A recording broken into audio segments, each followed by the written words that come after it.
Hey everyone, welcome back to the YOUnify podcast. If you're new here, my name is Brandyn Keating. I'm the co-founder and CEO of YOUnify, a nonprofit helping you flourish and thrive, and I'm the host of our podcast. I'm so excited to have here with us today Dr. Elena Antonacopoulou, who is one of the contributors to our edited volume, Leadership for Flourishing. For over 25 years, Elena has shaped global conversations on organizational learning, leadership development, strategic renewal, and professional practice. Working across academia, business, policy, and the professions. Her work is grounded in a simple but demanding question, which I really love. How do we learn to act wisely when the future cannot be predicted? I feel like we're all wrestling with this right now, right? She's a professor of management at American University of Beirut and the founder of Gnosis Institute. And Elena, we're so glad to have you here with us today, beaming in from Cyprus. Thanks so much for joining. Thank you so much for having me, Brandyn. Thank you. Of course. Yeah. And so, Elena, your work spans leadership, learning, and responsible management. Could you share a little bit about what first drew you into this field? Thank you, Brandyn. My thirst for learning is the quick answer to that. I never sought out to become a scholar, but I can't imagine myself being anything other than that. I was born to be a scholar because I love ideas, I love learning, and I think the ideas that we give life to can become social ideals that we can fight to preserve as much as realize. So that is what really led me to the path I have followed for 25 plus years. Yes.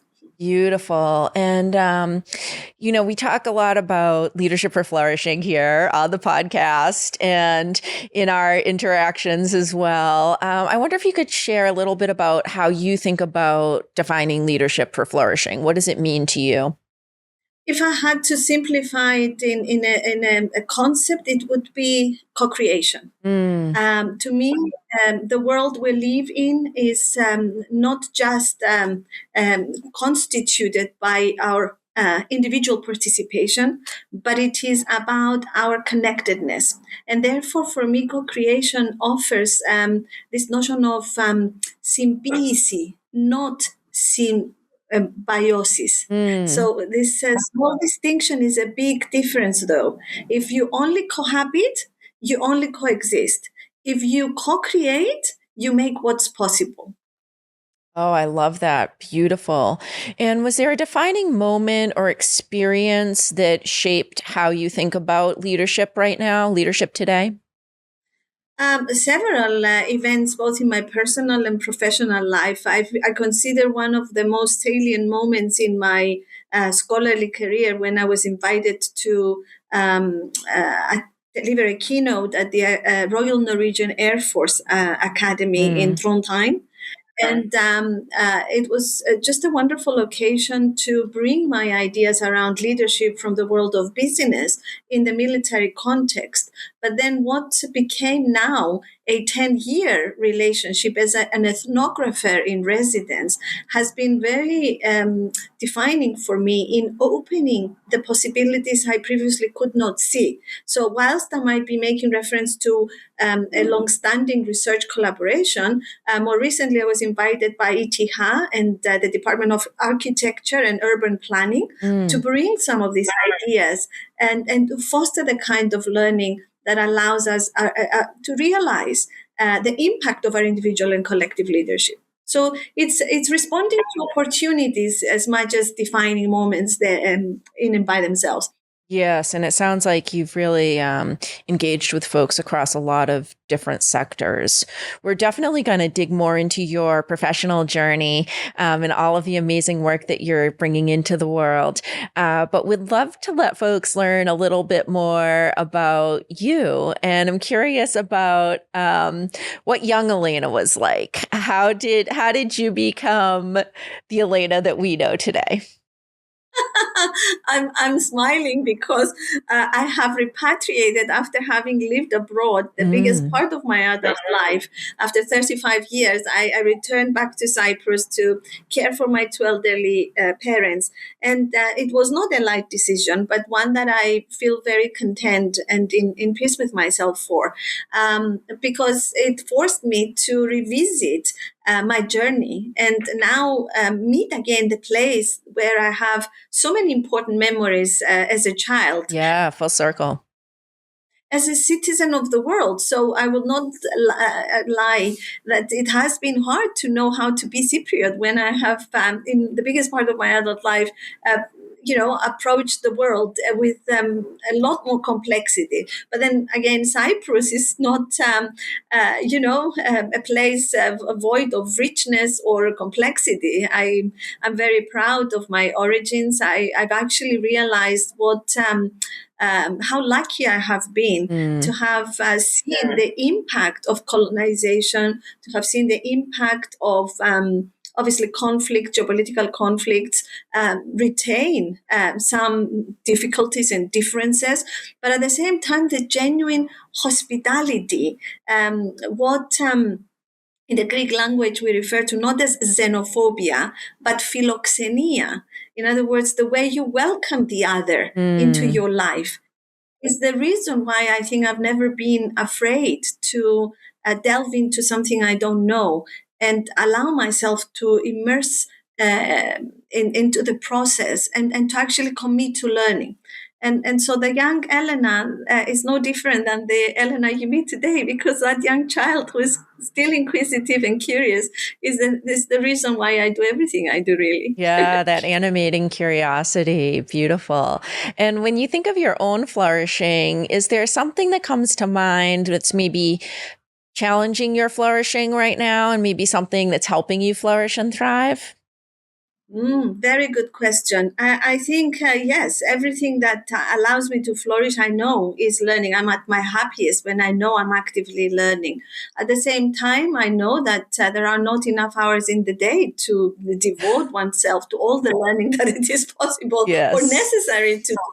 So I think I found a degree of peace in accepting that as long as I have my conscience clear that I've done the best I could, then I recognize that it is not always possible to do everything. Yeah. So I've learned to appreciate and receive things and accept them, actually, as much as seek to change them. Yes. Acceptance is so powerful, especially in this world where we have so much pulling us in so many directions. I think anybody could relate to both the challenge and benefit from the sort of the practice of acceptance. And so, for folks who know you through your professional life, is there anything you can think of that they might be surprised to know about you? Maybe a secret talent or hobby or passion? Well, for a period of time, I used to enjoy a lot Latin dancing. Latin dancing. So that's not something many of them know. Then again, in one of my keynotes, which many people come back to tell me that they remember to this day, and now I know why, I did bring my Zumba teacher and my Taekwondo master. Oh, I love this. To give them yes.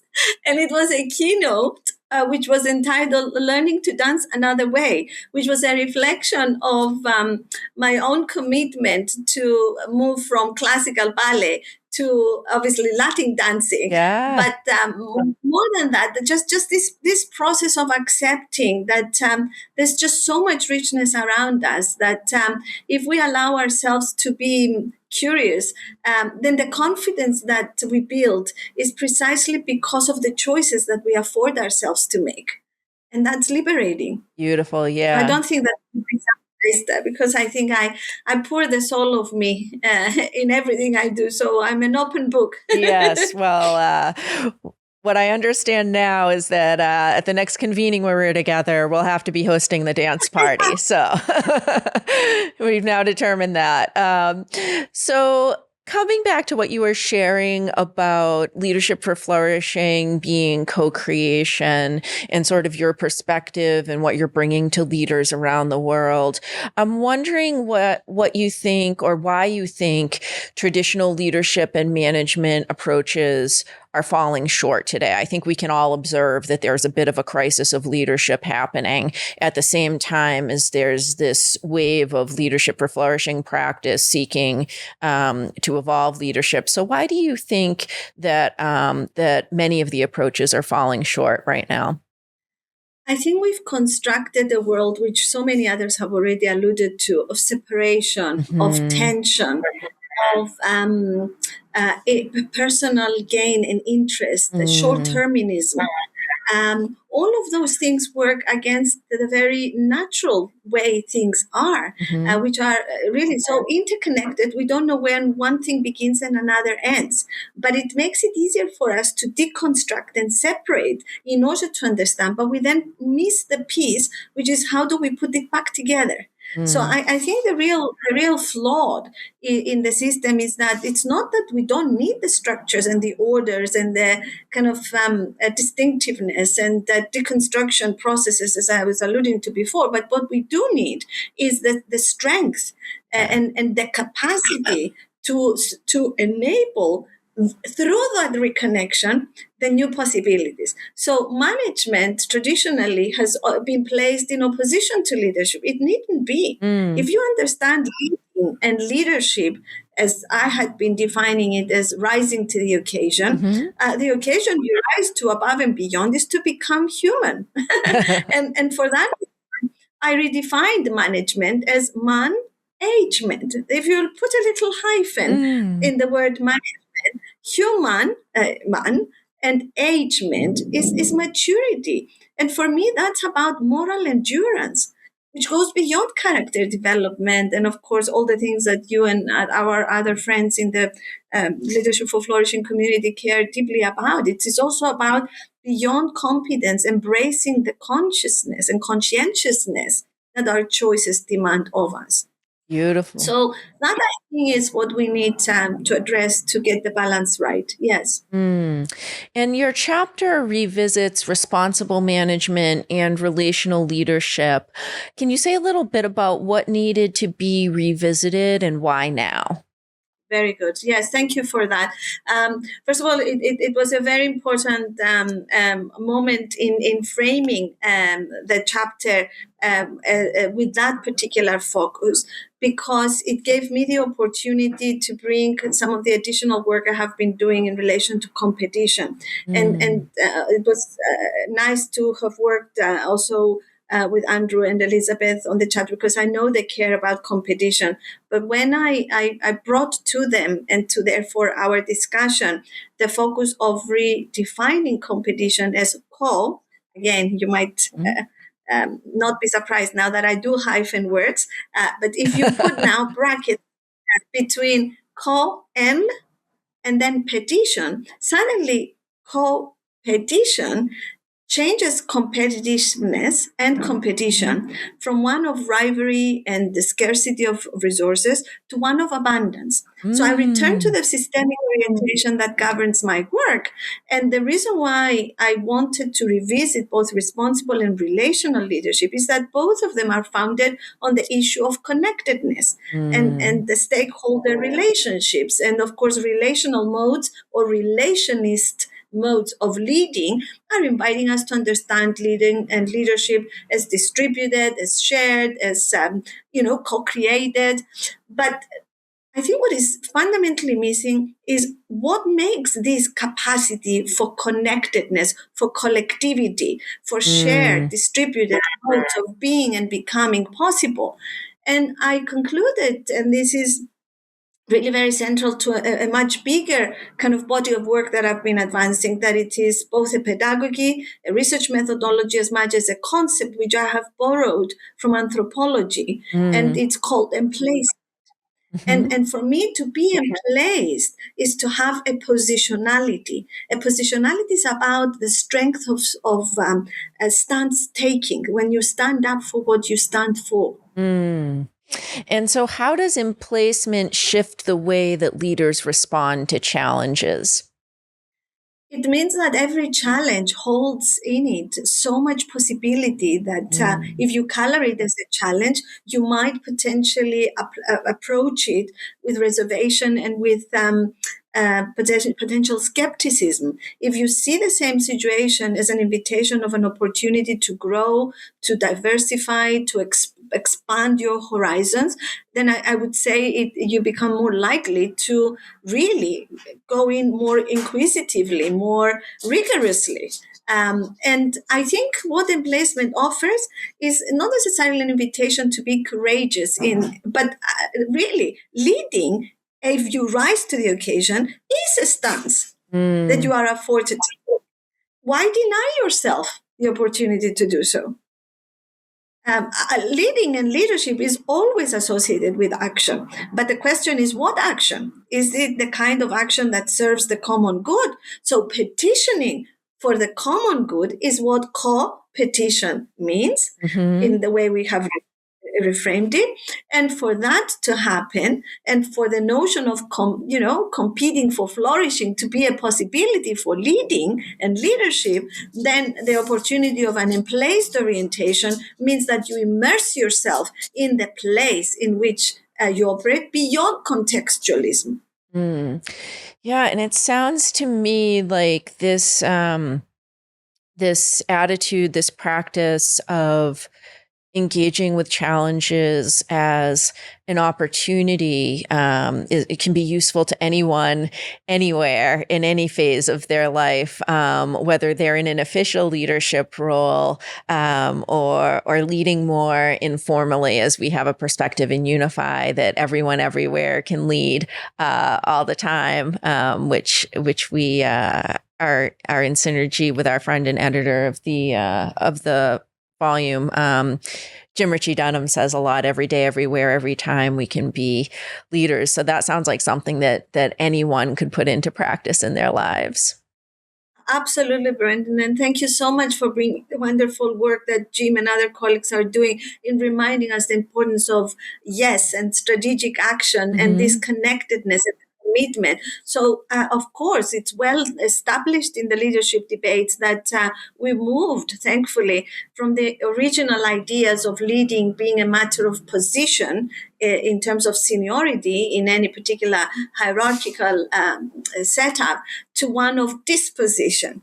But I think the emplacement idea takes dispositionality to the next level, which is about the active engagement in the place and the placement of one's action in really bringing about the difference that is required.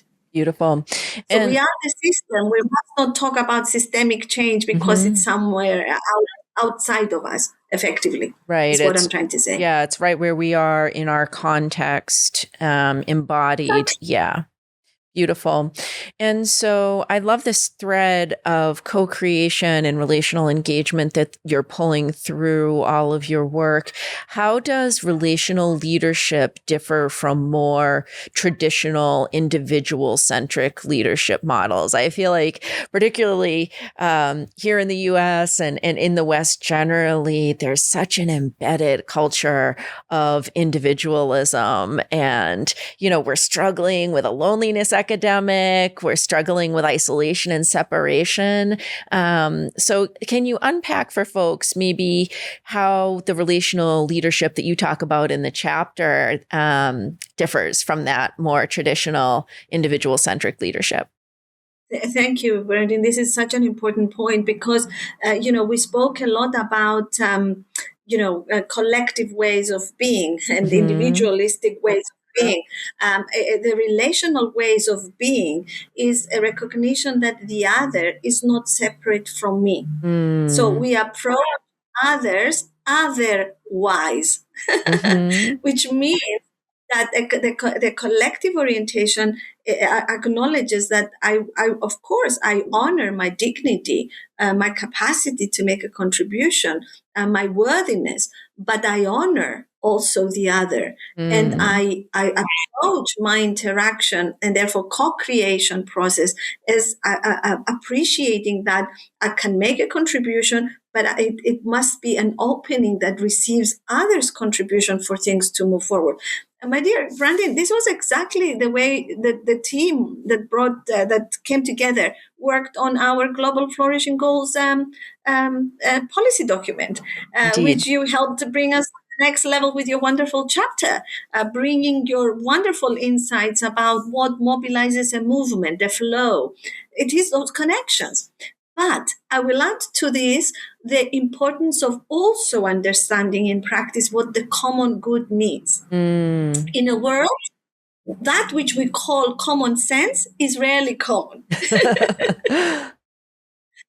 So I think when Eleanor Osborne had this idea about the new economic logic she referred to as the common good, it was indeed the invitation to move beyond self-interest, to really appreciate that sense of this prefix which cooperation, coordination, collaboration must serve the common good. And the reason why I make a distinctive focus on co-creation and not collaboration, coordination, cooperation is because these other forms of relating are always potentially at flaw because of the interest-based orientation and the exchange mentality. Whereas co-creation means nothing can result, most important of which is impact, unless we all really do our bit.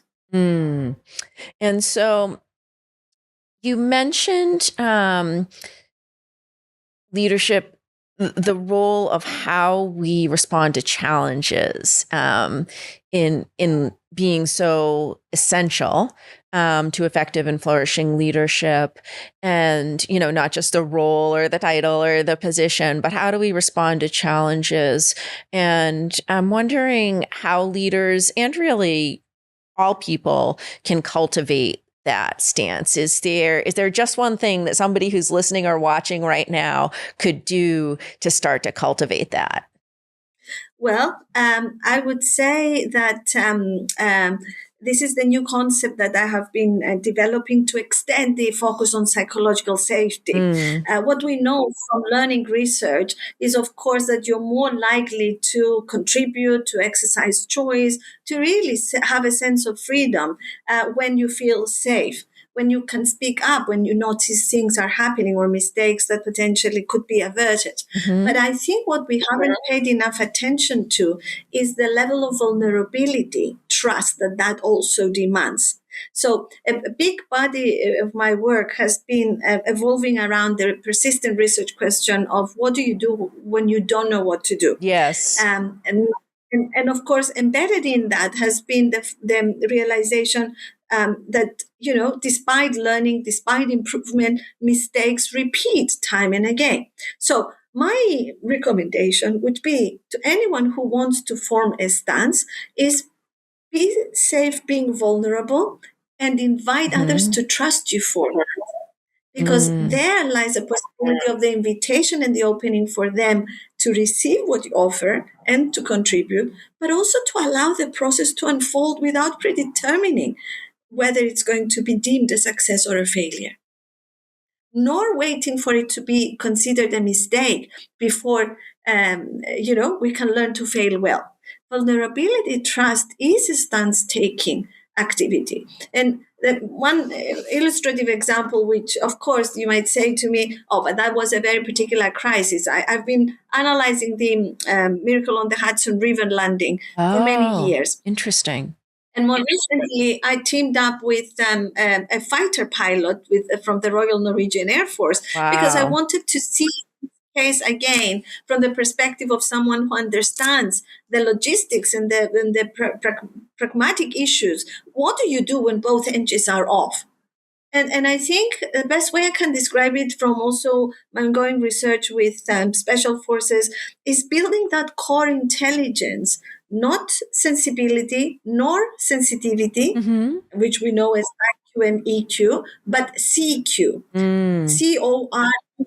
C for centeredness, O for oneness, R for reflex, and E for energy. And that core intelligence So CQ must not be misunderstood as cultural intelligence, although, of course, core intelligence must be embedded in your sensitivity to the context and the culture from in the place. That's why I talk about emplacement. Yes. But my simple point is, don't just work with sensibility and sensitivity, work with salience. So to form a stance, it really needs to come from your core, which means when you stand up for something, you really speak from another place. You lead from another place. And that is an invitation for others to come close to you rather than others to defend, reject, or otherwise what you offer. Beautiful. And so what is next for you? I know you always have so many projects and different things that you are co-creating and bringing into the world in collaboration with others. Can you share a little bit about what's next for you and how people can get in touch with you or help support your work, learn more about your work? Thank you. Thank you, Brandyn. Yes, this is an invitation for us all to come together to really define the next chapter in advancing the Leadership for Flourishing agenda by really instigating and designing and delivering the kind of learning leadership for flourishing programs.